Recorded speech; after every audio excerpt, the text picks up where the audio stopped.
when it comes to that entry point of YouTube, that's the most saturated place in every niche, because that's the place where people just aren't willing to do those extra things. And then, you know, as people are willing to do more and willing to modify things a little bit and willing to open up their video next to somebody else's video that's doing great and be like, okay, what's different here? And just kind of studying, you know, other people in their niche and things like that. Like, those are the people that end up, you know, getting through it because they're intentionally putting in the work, trying to figure out how to get through it. And that's how you're going to get there by intentionally, you know, trying to figure it out. So, you know, that's the biggest difference. And once you figure that out, and once you're like, yeah, you know what, I am willing to do this.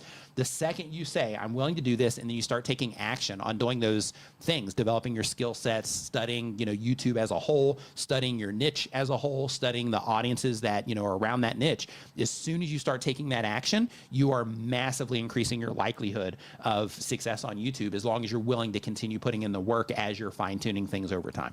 And I think with Mr. Beast, how he dominates the platform, in his particular case, he's willing to spend millions of dollars on a video. He's willing to sit there before any of that. He's willing to sit there and count to 1 million, right? Like, I wouldn't sit there and count to 1 million, right? But he's, you know, he's willing to do that because he was so hungry for YouTube and to be a successful content creator.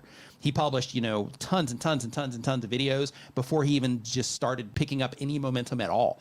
If you go to his channel, you can actually look. You can sort by oldest, and you can go through and look at all of the work that he put in, and you can look at all of the not all the changes, but all the changes that you can identify that he made along the way as he was figuring stuff out. And if you're willing to put in that work, it will instantly separate you from people that aren't. My massive growth phase on my channel, like during that particular moment in time, I never missed an upload.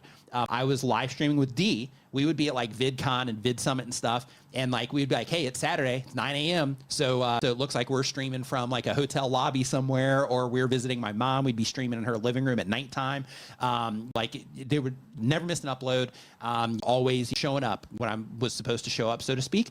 Sometimes in order to get an upload out, I would stay up until like 6 in the morning working on a video. Keep in mind, I had an advantage there because, you know, I don't have an immediate family in terms of, you know, a child. So because of that, it gave me the opportunity to be able to spend that time, where a lot of people just don't have that time. But I took that opportunity, and I'm like, you know, hey, in this particular thing, I published this video, it did well, so let me publish another one or get this other one ready. And it's going to take more time. And because of that, I'm going to stay up late in order to just make sure that I can, you know, that I can get it out. And because of that, the end result is that, you know, things worked out very, very well for my channel.